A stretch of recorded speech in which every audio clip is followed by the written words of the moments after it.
बांगलादेशात हिंदूंवरील अत्याचाराविरोधात कळंबोली सकल हिंदू समाजाच्या वतीने आक्रोश मोर्चाचे आयोजन रविवारी केले होते।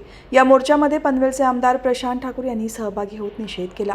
कळंबोलीतील पोलीस निवारा सर्कल पासून या मोर्चाची सुरुवात झाली असून सेक्टर 16 येथील बस डेपो जवळ सांगता झाली। मोर्चा दरम्यान जोरदार निदर्शने करत बांगलादेश सरकारचा तीव्र निषेध करण्यात आला। बांगलादेशात अलीकडेच सत्तांतर झाले तेव्हापासून हे सरकार अस्तित्वात आले तेव्हापासून बांगलादेशातील अल्पसंख्याक हिंदू हे कट्टरपंथीय मुस्लिम अराजकतावादी मुस्लिम यांच्या अत्याचाराचे बळी जात आहेत।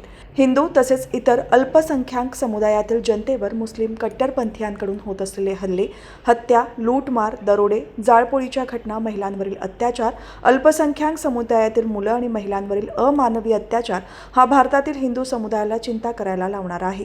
हे सर्व अत्याचाराचे प्रकार बांगलादेशातील सरकारी यंत्रणा आणि पोलीस यांच्या देखरेखीत घडत आहेत। हे अत्यंत दुर्दैवी आहे। याच्या निषेधात कळंबोली हिंदू समाजाच्या वतीने रविवारी आक्रोश मोर्चाचे आयोजन करण्यात आले होते। पोलीस निवारा सर्कल जवळून सुरू झालेल्या या मोर्चापुढे IDBI bank, Carmel school, Mangleshwar माता मंदिर सर्कल, गुरुद्वारा असे मार्गक्रमण करत सेक्टर 16 मधील बस डेपो जवळ सांगता झाली।